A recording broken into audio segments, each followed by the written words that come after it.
And next up is Awakening, a LitRPG GameLit series, World of Magic, written by Levi Werner. It is 371 pages, $4.99. It is available on Kindle Unlimited. Here's the author's description. The future lies within our minds. Paralyzed in a workplace accident, Locke's life is looking bleak. He can't even use the cutting-edge hardware that will allow him to play in full immersion in games that have become so popular. This all changes when he hears from the new Universal Frontiers, the company with the best game out there, World of Magic. They offer him the ability to use their hardware despite his injuries, but at a cost. He can never leave the game.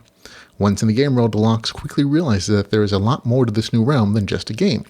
Given a class everyone thinks is useless due to its inherent dangers, Locke begins a long and painful series of trials. Some of them explosive, most all of them dangerous as he masters his magical abilities.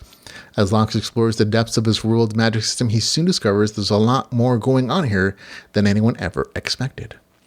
Okay, this is a mix of dungeon diving and lots of magical theory, and I mean lots of it. The main character is uploaded to an RPG fantasy MMO world. He gets the class magical engineer because he was an engineer on Earth. He spends quite a bit of time playing with the fundamentals of his class, with combining and organizing magical aspects to create new spells and with near endless combinations of effects. His experiments fights monsters, and when his spells blow up or just aren't as effective, he dies and is resurrected at chosen altar he's bound to. He also has a mindscape where he can practice to go and learn fundamental truths about himself. There are some interesting aspects to that part, but it's not much is done with it. The story is supposed to shift to an MMO setting about 25% in, where the main character meets two other players and goes on an adventure with them. However, as an MMO, this is pretty sparsely populated with players. I thought that aspect was definitely not well developed. It really just felt more like this was... It's basically just like the main character for the first 25% going to the individual. It's supposed to be like a starter adventure tutorial thing. And then once he's in the main game world, he hooks up with a couple players and they go on adventures for the rest of the story essentially. And it really is just the three of them. They very rarely meet other players. They meet a lot of like native characters, which are supposed to be AI governed, but it never really feels that way. And so there's not really much of an MMO aspect to this, unfortunately. Now, for the most part, it's a slice-of-life story with a big emphasis on magic and class theory, with some regular action and questing. It's good if you like magical theory and spell casting. That's kind of the main draw here. There's no character development. The main character starts and ends the story essentially the exact same person. Nothing really fundamentally changes with him. The story again felt a little more like a smaller scale D&D game where like the game master is sending these characters on adventures and has special prizes or advancements for their character or races, whatever the case is, as they continue on in their story. Again, I thought there were some interesting story aspects that were not really well developed, but it's just author's choice there.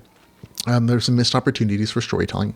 Some of the plots, like the main character fully integrating into the world and losing all his game stuff, is kind of withdrawn immediately. It's backtracked. Like I expected him to not have access to any of it, and he still does. Like you still get character sheets, you still get quest notifications, just not as regular, I guess. He has to sleep now to get access to those things. That's really the only change. He's also supposed to awaken other NPCs in the world, help them to realize that there actually could be real beings. But again, also nothing really done with that. There are vague threats in the story, like, oh no, we're streamers and we're streaming this game, and if we show that you're a permanent loaded character, high-end players are going to come after you.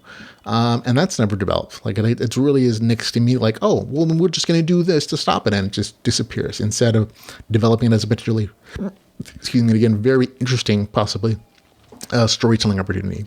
So overall, story's okay. Again, it's slice of life. They go on a bunch of adventures. That's kind of it. The big draw here is probably going to be the magical class development, magical theorizing. That's the thing that kind of kept it from being a 6 out of 10 for me. It was very close on that edge, like 7. Is it a 6.8, 6.9, or a 7.1? And for me, the magical class, magical theorizing and class development stuff was interesting enough on its own that it kind of pushed it over to the entertaining side of things. Otherwise, the story itself was like, oh, okay, that's doesn't quite work, right? But overall, again, it kind of just hits the side of good. That's a 7.1 score out of 10 for me. That's Awakening, World of Magic, with a score of 7.1 out of 10.